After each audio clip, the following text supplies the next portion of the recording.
Hello दोस्तों, कैसे हैं आप सब। आज हम अपनी यूपीएससी जर्नी का पहला लेक्चर स्टार्ट करने जा रहे हैं। Lecture one, constitution tuition. जी हाँ दोस्तों, हम अपनी इस यूपीएससी की जर्नी कॉन्स्टिट्यूशन से स्टार्ट करेंगे। तो सबसे पहले हम कॉन्स्टिट्यूशन को जान लेते हैं। कॉन्स्टिट्यूशन का मतलब क्या होता है, कॉन्स्टिट्यूशन क्यों इतना इम्पोर्टेंट है, और बाकी सब चीजें। तो कॉन्स्टिट्यूशन के वर्ड से ये समझ आता है कि कॉन्स्टिट्यूशन क्या मिला हुआ है, क्या किस चीज से हम मिल करके बने हैं, वो है। तो कॉन्स्टिट्यूशन ऑफ इंडिया का सिंपल सी मीनिंग है कि भारत किन चीजों से मिलकर के बना हुआ है। वैसे तो देखिए, हमारे भारत भारत बहुत ज्यादा डाइवर्सिटी है। इंडिया को कहते भी हैं land of the diversity. India को सिंपली एक सिंगल वर्ड में अगर आपको डिफाइन कर, land of the diversity city. यहाँ पर डिफरेंट लोग, तरीके के लोग रहते हैं, है ना, अलग अलग। चाहे डाइवर्सिटी बहुत ज्यादा इन चीज की, है ना। प्लांट्स प्लांट्स ट्रीज और नेचर तो एक तरफ है ना। हमारे पीपल्स, उनके कल्चर, रिलीजन एक्सेट्रा भी इतने ज्यादा डाइवर्स, रिलीजन एक्सेट्रा भी इतने ज्यादा डाइवर्स हैं कि हम सिंपली इंडिया को लैंड ऑफ डाइवर्सिटी बोले तो कोई अतिशयोक्ति नहीं होगी। कोई इसमें ऐसा नहीं हुआ कि हमने कुछ एक्स्ट्रा बोल दिया हो या कुछ कुछ बढ़ा चढ़ा के बोल दिया। तो इंडिया डाइवर्सिफाइड लैंड है। अब इतने बड़े डाइवर्सिफाइड लैंड को एक साथ एक ही डायरेक्शन में उसके प्रोग्रेस के लिए आगे मोटिवेट करने के लिए एक सम रूल्स बनाए गए। जो रूल्स हमारे हमारे लोगों पर गवर्न करते हैं, हम पीपल्स पे, वो रूल्स, ये रूल्स हमारे पीपल पर गवर्न करते हैं, हमारे गवर्नमेंट पे गवर्न करते हैं, हमारी आर्मी पे गवर्न करते हैं, हमारी जुडिशरी पे गवर्न करते हैं, है ना। और एक्सेट्रा जितनी भी बॉडीज हैं। मतलब आपको इंडिया में रहना है तो आपको कॉन्स्टिट्यूशन को फॉलो करना पड़ेगा। सिंपल से, in case you do not follow then it would be it would be should be justified based on the situation. उसको सिचुएशन बेस्ड आपको जस्टिफाई करना पड़ता है, आपको लॉ के सामने, जुडिशरी के सामने, पुलिस के सामने। और उसके हिसाब से फिर आगे अमेंडमेंट्स भी बनाए जाते हैं। कोई भी कोर्ट में केस लड़ा जाता है, वो बेस्ड ऑन दी कॉन्स्टिट्यूशन लड़ा जाता है। कॉन्स्टिट्यूशन में ये एक्ट है, ऐसा है, हमारे वकील ऐसे दलील देते हैं, ये सब चीजें। तो बेसिकली कॉन्स्टिट्यूशन क्या हो गया, एक ऐसा रूल जिसको सारे के सारे लोग एक्सेप्ट करें। मतलब पहला पॉइंट, ये डेफिनेशन एनसीईआरटी में दी है, प्लीज आप नोट कर लीजिए। Constitution of a country is a set of written rules that are acceptable by all the people. मतलब कॉन्स्टिट्यूशन किसी भी कंट्री के वो रूल्स हैं जिसको सारे के सारे पर्सन एक्सेप्ट कर लें। ये आप प्लीज नोट कर लीजिएगा, ये पॉइंट कर लीजिए। यहाँ पर एक चीज और ध्यान मैं बताना चाह रहा हूँ, क्योंकि मैंने आपको बताया था मैंने कोचिंग करी हुई है, मैंने सारा कुछ पढ़ा था, मैंने उधर दोस्तों से मटेरियल कोचिंग गए थे, मैंने अलग-अलग जगह से लोग पढ़ा था, मेरे दोस्त कुछ अलग कोचिंग में थे। तो बेसिकली अगर आप मुझसे पूछेंगे कौन सी कोचिंग अच्छी, तो मैं बता दूंगा 19-20 सारी एक जैसी है। कोई भी आपकी सिलेक्शन नहीं रहता, वो क्रीम छांट लेते हैं, उन्हीं की सिलेक्शन हो जाता है, और जिनका होना होता है उनका हो जाता है। इस तरीके से कोचिंग का होता है। But there is a business. हमें क्या करना है, हमें उनसे नॉलेज ली है, हम उसको नॉलेज को हम प्रोपोगेट करेंगे, हम बढ़ाएंगे। तो यहाँ पर जो टॉपिक पे आते हैं वापस से, रिटर्न रूल्स के बारे में लिखा गया है। रिटर्न रूल्स, अब ये जो डेफिनेशन थी, ये जो पॉइंट था, एक्चुअली एनसीईआरटी में लिखा गया था। तो एनसीईआरटी में जो इसकी डेफिनेशन लिखी है, वो इंडिया के हिसाब से, इंडिया में कॉन्स्टिट्यूशन लिखा गया है, और इसको हमारी कॉन्स्टिट्यूशन असेंबली ने बनाया था, और इसके चीफ थे हमारे अम्बेडकर सर और बाकी कॉन्स्टिट्यूशन कमिटी। बट जो बट कुछ नॉन रिटन कॉन्स्टिट्यूशंस भी हैं, जैसे British constitution non written constitution है ना। तो इसे ऐसे मत समझिए कि हमेशा ये रिटन ही होता है, नॉन रिटन भी होता है, but in our country it is a written rule. Second second second point पे आते हैं हम। सेकंड पॉइंट, ये भी पॉइंट एनसीईआरटी में मुझे मिला। ये ये एक बताता है, कॉन्स्टिट्यूशन बताता है रिलेशनशिप पीपल्स की आपस में, और पीपल की गवर्नमेंट के साथ। कॉन्स्टिट्यूशन लिखा गया है, constitution is the supreme law. क्या है वो? एक सुप्रीम लॉ है। सॉरी, मेरी थोड़ी हैंड राइटिंग के लिए मैं यहाँ वापस से लिख लेता हूँ। सुप्रीम लॉ, बिकॉज ये पेन टैब है ना, तो थोड़ा थोड़ा इसमें बनता नहीं है, इसलिए। और ब्लैक बोर्ड के लिए उस तरह डिजिटल बोर्ड के लिए पैसे नहीं है ना, सॉरी इस चीज के लिए। हाँ, कॉन्स्टिट्यूशन एक ऐसा सुप्रीम लॉ है, ध्यान रखिएगा पॉइंट, सुप्रीम लॉ है, जो कि विच डिफाइंस, या वो deter determines the relationship among people. मतलब जैसे कि हमने आपको बताया था, among people living in the territory terri जैसे कि हमने आपको बताया था कि हमारी इंडिया कंट्री है ना, डाइवर्सिफाई कंट्री है। देखिए यहाँ पर हमने बताया था आपको कि India land of the diversity है। अब यहाँ पर अलग अलग कस्टम्स के, अलग अलग रिलीजन के लोग हैं। हमारे नॉर्थ ईस्ट में कुछ अलग कस्टम्स हैं, राजस्थान में कुछ अलग कस्टम्स है, साउथ में कुछ अलग कस्टम्स है। रिलीजन वाइज भी हम बहुत ज्यादा डाइवर्सिफाई हैं। तो एक दूसरे का रिलीजन प्रोग्रेस हो, एक दूसरे से लोग अच्छी तरीके से रहें, प्यार मोहब्बत से रहें। पॉइंट है हारमोनी, हारमोनी हारमोनी से रहे।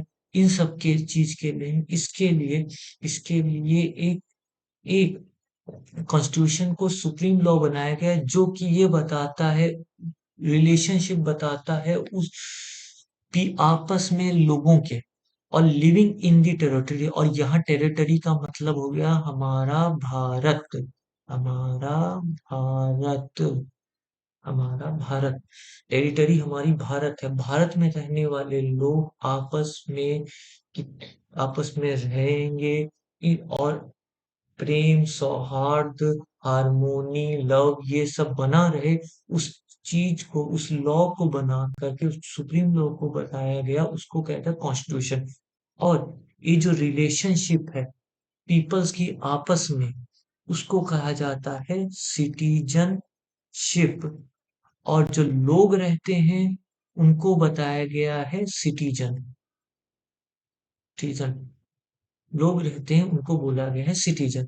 तो यहाँ से आप ये देखिए कि जो कॉन्स्टिट्यूशन के कॉन्स्टिट्यूशन जो कि एक सुप्रीम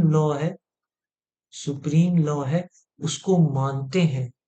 उनको हम सिट और उसको मानते उनको हम सिटीजनशिप प्रोवाइड करते हैं और उसको मानने वाले लोग उस कंट्री के सिटीजन है, इस केस में भारत। और कॉन्स्टिट्यूशन साथ में ये तीसरा पॉइंट है, ये आप इसको भी नोट कर लीजिएगा। कॉन्स्टिट्यूशन साथ में रिलेशनशिप बताता है। ये लिख दीजिए, it also determines relationship between government and people. मतलब जो पीपल, जो कि सिटीजन्स हैं, इनको अब टर्म्स हो गया सिटीजन्स है, उसकी और गवर्नमेंट के बीच जो रिलेशनशिप है कैसी होगी, कौन कौन से लॉ उस पे गवर्न होंगे, उन सब के बारे में बताने के लिए बताता है, ये कॉन्स्टिट्यूशन बताता है।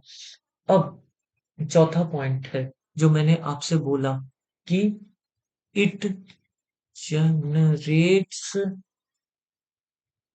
Trust and coordination.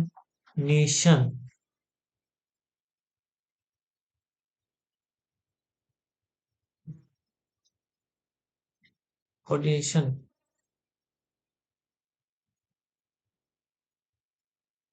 that is necessary for different people living together। मतलब जो आपको मैंने पहला पॉइंट बताया, जो पॉइंट बताया था हारमोनी का, वही सेम पॉइंट ये है कि हमें ट्रस्ट और कोऑर्डिनेशन डिफरेंट पीपल जो आपस में रह रहे हैं उसको मेंटेन करने के लिए। आप इसको थोड़ा इस एग्जांपल से मानिए ना, कि हम एक बिजनेस करते हैं और बिजनेस में अलग अलग तरीके के लोग काम कर रहे हैं। इन केस वो अलग अलग रिलीजन से हो, अलग अलग कल्चर से हो, अलग अलग स्टेट से हो, अलग अलग डिस्ट्रिक्ट से हो, अलग अलग लैंग्वेज बोलते हो, फिर भी वो एक कंपनी के लिए काम कर रहे हैं। तो वो काम कैसे करेंगे? कंपनी के कुछ रूल्स होंगे, उन रूल्स को फॉलो करते हुए काम करेंगे। उन सब चीजों को उन सब ये ऐसे ही अगर इसको पूरा एक कंट्री के हिसाब से आप समझेंगे तो ये जो रूल्स है इसको हम कॉन्स्टिट्यूशन बोल सकते हैं। अब जो पांचवा पॉइंट है यहां से आप देखिए, है ना, it also gives power to government. Government ये कॉन्स्टिट्यूशन ऑफ इंडिया हमारी गवर्नमेंट को पावर भी देती है, गवर्नमेंट बॉडीज को, कि उनको कौन कौन सी पावर को यूज कर सकता है, मतलब स्टेट गवर्नमेंट कौन सी पावर को यूज कर सकता है, हमारे ना सेंट्रल गवर्नमेंट कौन सी पावर को यूज कर सकता है, हमारे प्राइम मिनिस्टर कौन सी पावर को यूज कर सकते हैं, प्रेसिडेंट कौन सी पावर को यूज करते हैं, ये सब पावर्स दिया जाता है हमारे कॉन्स्टिट्यूशंस में। इसका सिंपल सा ऐसा लिखा हुआ है, it specify how the government will be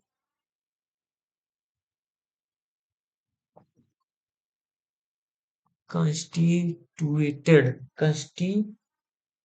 government will be constituted मतलब कि गवर्नमेंट कैसे बनेगी, ये हमारा बताता है, ये हमारा कॉन्स्टिट्यूशन बताता है कि गवर्नमेंट कैसे बनेगी। Who will have power, well who will have power,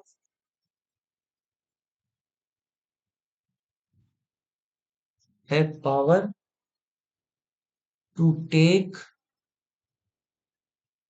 which decision।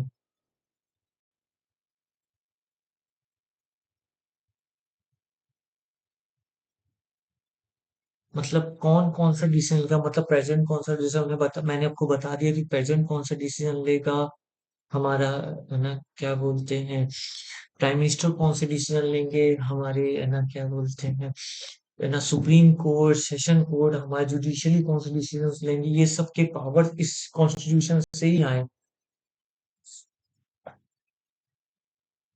हमारा 7th पॉइंट ये हो जाएगा it also lays limit limit on the power of the government. So at this point आप यहाँ देखिए लिमिट है, ना सिर्फ कॉन्स्टिट्यूशन गवर्नमेंट को पावर देती है, बट आल्सो कॉन्स्टिट्यूशन गवर्नमेंट की पावर को लिमिट भी कर देती है। एंड प्लस ये कॉन्स्टिट्यूशन ही वहां के पर्सन मतलब वहां के पीपल और इस केस में सिटीजन को भी पावर देती, सर्टेन पावर देती है। वो पावर हम जैसे है ना, इसको कह सकते हैं राइट्स राइट्स ऑफ सिटीजन्स। इसको आप ऐसे भी बोल सकते हो, राइट्स ऑफ सिटीजन्स।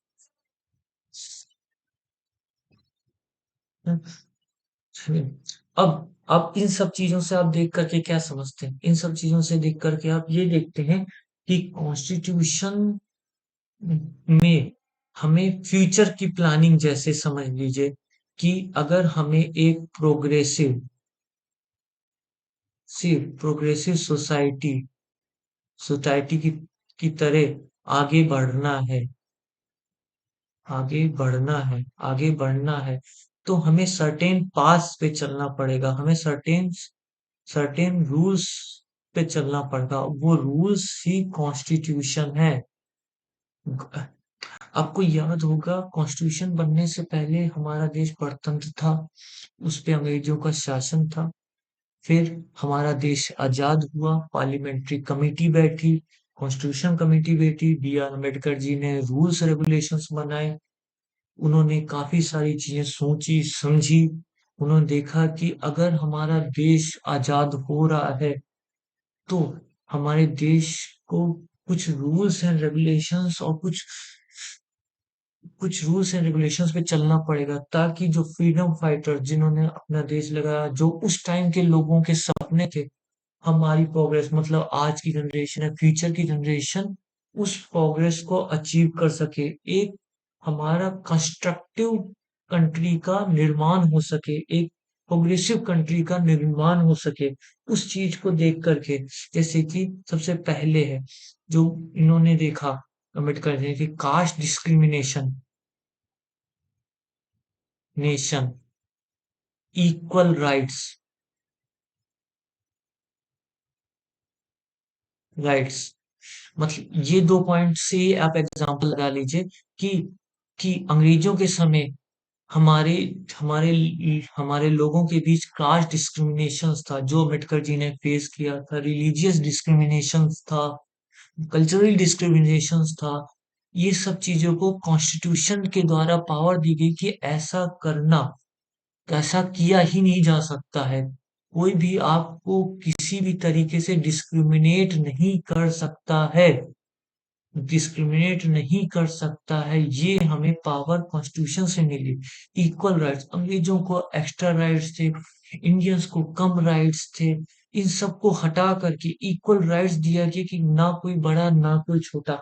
ये सब चीजें कॉन्स्टिट्यूशन से हमें मिली है। 10वां पॉइंट कि अब आप ये जानते हैं कि हमारे कई सारे कस्टम्स होते हैं, बिलीफ्स होते हैं, लोकल लॉज होते हैं, वो सब चीजें मतलब कस्टम्स लोकल लॉज इट्सेट्रा, ये सब चीजें होती हैं। ये सब चीजें नई इंडिया के प्रोग्रेसिव सोसाइटी में तभी तभी आगे जा सकती हैं जब जब ये जब ये हमारे कॉन्स्टिट्यूशन को कंफर्म करे, मतलब हमारे कॉन्स्टिट्यूशन को माने। जब जब मतलब कि जो जो चीजें कॉन्स्टिट्यूशन में लिखी हुई हैं उस चीज के अकॉर्डिंग अगर एक कस्टम्स चल रहे हैं, ये लोकल लॉज चल रहे हैं, लोकल कस्टम्स हैं, ट्रेडिशंस हैं, ट्रेडिशंस हैं, ये सब चीजें तभी तभी चलेंगी आगे जब वो हमारे कॉन्स्टिट्यूशन के हिसाब से रहेंगी, मतलब कॉन्स्टिट्यूशन को माने। हम्म। अब लास्ट एंड फाइनल पॉइंट ये है कि कॉन्स्टिट्यूशन एक कोडिफिकेशन ऑफ लॉ है। ये एक हमें सर ने बताया था, कोडिफिकेशन ऑफ लॉ है। मतलब हमारी कॉन्स्टिट्यूशंस में sequence wise sequence wise power का डिस्क्रिप्शन और का डिस्क्रिप्शन है। मतलब अगर आप कॉन्स्टिट्यूशंस खोलिए, सबसे पहले क्या आता है चैप्टर 1 में, क्या आता है प्रीएम्बल्स। तो पहले चैप्टर में आता है आपका प्रीएम्बल। प्रीएम्बल प्रीएम्बल कोई बीच से चीजें नहीं उठाता, ये सबसे शुरुआत से उठाएगा। प्रीएम्बल क्या है? प्रीएम्बल ये बताता है कॉन्स्टिट्यूशन क्या है। एक तरीके का इंट्रोडक्शन, तरीके का इंट्रो हो गया उसका, या एक तरीके से कह सकते हैं जिस्ट है कॉन्स्टिट्यूशन का, जिस्ट है कॉन्स्टिट्यूशन का, है ना। सेकंड आ गया जो उसके बाद अगर हमारा कॉन्स्टिट्यूशन बताता है कि क्या है, तो ये बताया कि भारत क्या है। भारत एक लैंड है, लैंड ये भारत के लैंड पे बना गया है। तो ये सेकंड पॉइंट बताता है यूनियन एंड टेरिटरीज।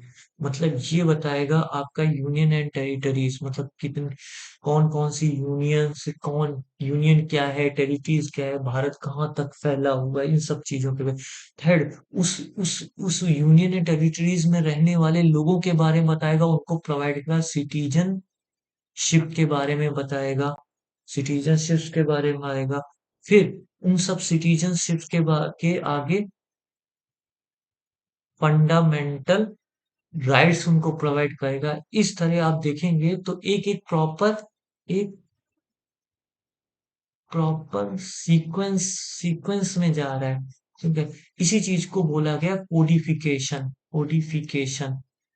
ये आपके शायद प्री में पूछ ले या पूछा भी जा चुका हो, आई डोंट नो, है ना। क्योंकि मैं भी आपकी तरह स्टूडेंट हूँ, मुझे जो पढ़ाया गया, जैसे पढ़ाया गया मैं वैसे आप चीजों को बता रहा हूँ, ताकि ताकि आप लोग भी मेरी तरह परेशान ना हो, साल ना खराब हो, उस सब चीजों को ध्यान रखते हुए। तो बेसिकली ये कोडिफिकेशन एक प्रॉपर सीक्वेंस में। सो हमारा कॉन्स्टिट्यूशन की अगर हम ट्यूशन को अगर हम बेसिकली समअप करना चाहें, तो एक ऐसा फंडामेंटल मेंटल सुप्रीम लॉ है, एक फंडामेंटल जिसके हिसाब से हमारी गवर्नमेंट चलती है, हमारे पीपल चलते हैं और हमारा रूल चलता है।